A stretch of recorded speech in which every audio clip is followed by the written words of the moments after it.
4월 5일 새벽기도 말씀 함께 나누겠습니다. 오늘 본문은 에스라 4장 11절부터 24절까지 말씀입니다. 아닥사스다 왕에게 올린 그 글의 초보는 이러하니 강 건너편에 있는 신하들은 왕에게 아뢰나이다. 당신에게서 우리에게로 올라온 유다 사람들이 예루살렘에 이르러 이 패역하고 악한 성읍을 건축하는데 이미 그 기초를 수축하고 성곽을 건축하오니 이제 왕은 아시옵소서. 만일 이 성읍을 건축하고 그 성곽을 완공하면 저 무리가 다시는 조공과 관세와 통행세를 바치지 아니하리니 결국 왕들에게 손해가 되리이다. 우리가 이제 왕궁의 소금을 먹음으로 왕이 수치당함을 참아 보지 못하여 사람을 보내어 왕에게 아뢰오니 왕은 조상들의 사기를 살펴보시면 그 사기에서 이 성읍은 패역한 성읍이라 예로부터 그 중에서 항상 반역하는 일을 행하여 왕들과 각도의 손해가 된 것을 보시고 아실지라. 이 성읍이 무너짐도 이 때문이니이다. 이제 감히 왕에게 아뢰오니 이 성읍이 중건되어 성곽이 준공되면 이로 말미암아 왕의 강 건너편 영지가 없어지리이다 하였더라. 왕이 방백 르훔과 서기관 심세와 사마리아에 거주하는 그들 동관들과 강 건너편 다른 땅 백성에게 조서를 내리니 일러스되 너희는 평안할지어다. 너희가 올린 글을 내 앞에서 낭독시키고 명령하여 살펴보니 과연 이 성읍이 예로부터 왕들을 거역하며 그 중에서 항상 패역하고 반역하는 일을 행하였으며 옛적에는 예루살렘을 다스리는 큰 군왕들이 있어서 강 건너편 모든 땅이 그들에게 조공과 관세와 통행세를 다 바쳤도다. 이제 너희는 명령을 전하여 그 사람들에게 공사를 그치게 하여 그 성을 건축하지 못하게 하고 내가 다시 조서를 내리기를 기다리라. 너희는 삼가서 이 일에 게으르지 말라. 어찌하여 화를 더하여 왕들에게 손해가 되게 하랴 하였더라. 아닥사스다 왕이 조서 초본이 르훔과 서기관 심세와 그의 동료 앞에서 낭독되매 그들이 예루살렘으로 급히 가서 유다 사람들을 보고 권력으로 억제하여 그 공사를 그치게 하니 이에 예루살렘에서 하나님의 성전 공사가 바사왕 다리오 제2년까지 중단되니라. 이스라엘의 반대로 성전과 성곽 건축에 함께 참여하지 못한 르훔과 심세가 이제는 적극적인 반대 입장에 서게 됩니다. 그들이 반대하는 이유는 아닥사스다 왕에게 보낸 그 조서에 잘 나타나 있죠. 만일 이들이 성전을 다시 세우고 또한 성곽을 완공한 후에는 이제는 자신들의 힘과 권력을 믿고 왕에게 바쳐야 할 조공과 관세와 통행세를 더 이상 내지 않을 것입니다. 그리고 왕은 요단강 건너편의 영지를 잃게 될 것입니다 라고 이렇게 편지에 쓰죠. 그리고 과거의 역사까지 들먹이면서 예루살렘을 중심으로 한 유다 지역은 옛부터 반역을 일삼던 자들입니다 라고 이렇게 평합니다. 결국 아닥사스다 왕은 이 편지를 받고 과거 왕들의 기록을 함께 살펴보면서 이스라엘 백성들이 예루살렘에 쌓는 성전과 성벽의 공사를 중단시키게 됩니다.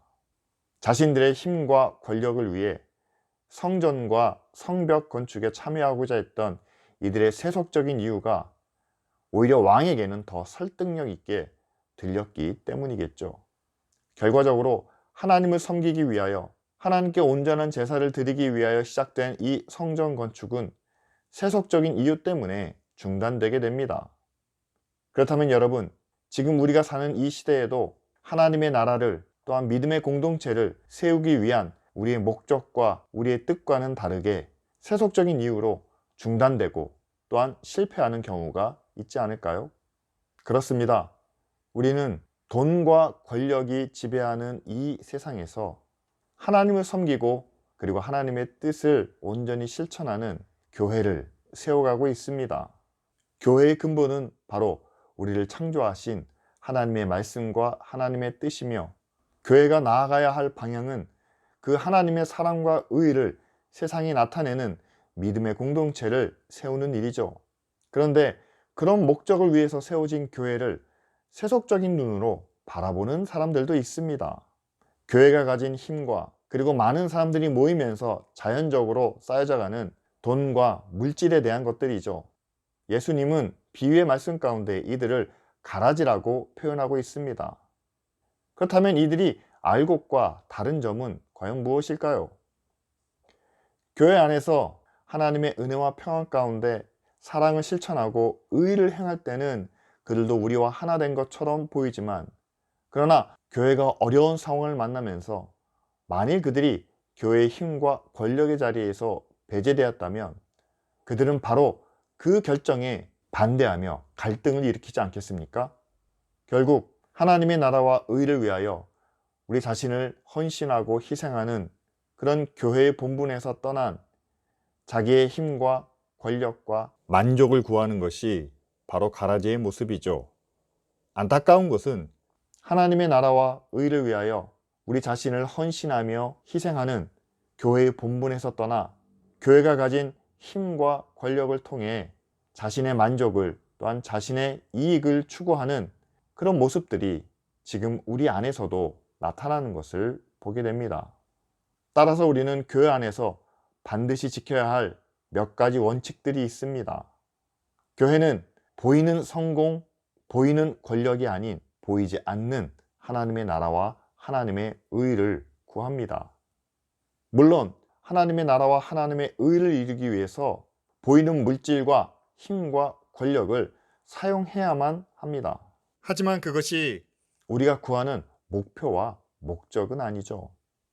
크고 아름다운 예배당을 우리 모두가 원하지만 그것은 우리가 예배하는 장소로서 필요할 뿐이지 그 예배당 자체가 우리의 목적은 되지 않습니다. 마찬가지로 이 땅에서 우리가 누리고 사용하는 이 모든 것이 우리가 하나님을 예배하고 그리고 하나님의 나라와 뜻을 이루기 위해 필요할 뿐이지 그것이 우리가 구하는 또한 우리가 바라는 목표는 되지 않는다는 사실이죠. 오히려 우리는 보이는 세상의 것을 통해서 영원한 하나님의 나라와 또한 그 나라에서 누릴 영광과 상급을 바라고 살아가죠. 하지만 보이는 돈과 권력의 힘에 의해 보이지 않는 하나님의 나라와 의를 구하는 교회가 또한 교회의 사역이 중단될 때도 있습니다. 그 중단된 가운데서도 교회가 절망하지 않는 것은 하나님은 교회로 하여금 다시 그 일을 시작하게 하시며 우리의 마음속에 세워지는 하나님의 나라와 하나님의 성전은 계속해서 거룩하게 세워져 가고 있기 때문입니다. 이 시간 우리가 함께 기도하기 원합니다. 비록 세상은 자신들의 힘과 권력으로 교회를 막고 또한 교회의 사역을 방해하지만 보이지 않는 것을 구하는 하나님의 교회는 우리 안에서 또한 우리 영혼 가운데 계속 세워져 갈 수 있도록 위해서 함께 기도해 주시기 바랍니다. 그렇게 우리의 영혼이 하나님을 의지하고 또한 우리의 성품이 예수 그리스도를 닮아감으로 이 땅에 하나님의 나라, 하나님의 의를 세우는 일에 귀하게 사용될 수 있도록 이 시간 다 같이 함께 기도하시겠습니다.